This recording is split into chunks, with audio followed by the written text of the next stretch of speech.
jemi pranë memorialit dedikuar herojt ton kombëtar, mbretit të shqiptarëve Gjergj Gjon Kastrioti. Brenda mureve kemi varrin e mbretit ton. Por a ruan me të vërtet ky vend i shet për ne eshtrat e mbretit të shqiptarëve, themeluesit të kombit shqiptar Gjergj Gjon Kastrioti? Ja të shohim pak. Është 17 janari i vitit 1468. Gjergj i Madh vdes sipas shumë gjasave i helmuar, por sipas asaj kronike zyrtare të kohës, vdes nga ethet e malarjes. Gjithsesi ajo që dihet saktë është që ai qëndroi disa ditë në shtratin e vdekjes. Por le të shohim se si rollën ngjarjet. Donika u lajmërua menjëherë për gjendjen e tij të keqe shëndetësore dhe arriti nga Kruja dhe asistoi burrin e saj, mbretin e shqiptarëve, deri në orën e fundit, deri në momentin e fundit të jetës së tij. Por a lejoi me të vërtet Donika Kastrioti Arianiti që burri i saj të varrosej pikërisht këtu, duke ditur që turqit otomani ishin jo larg nga Shqipëria dhe do të dyndeshin të shumt.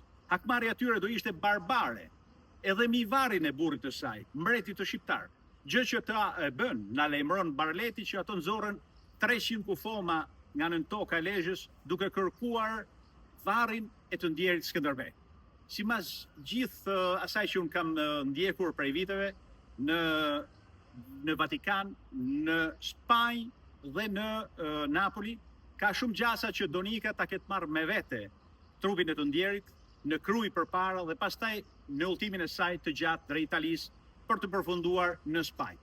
Dim që mbretëresha Donika vdiq në vitin 1506 në Valencia dhe trupi i saj gjendet në monasterin mbretëror të Valencias.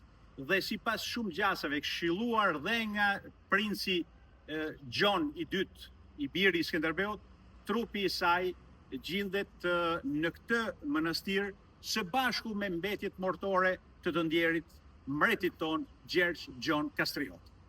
Kaq ishte sot për sa i përket të zbardhjes së çështjes enigmatike prej 1500 viteve që mundon shqiptarët, ku gjenden me të vërtet eshtrat e mbretit Gjergj Gjon Kastrioti. Nga Lezhë heroike, unë Alban Kraja si gjithmonë ju përshëndes dhe ju uroj çdo të mirë.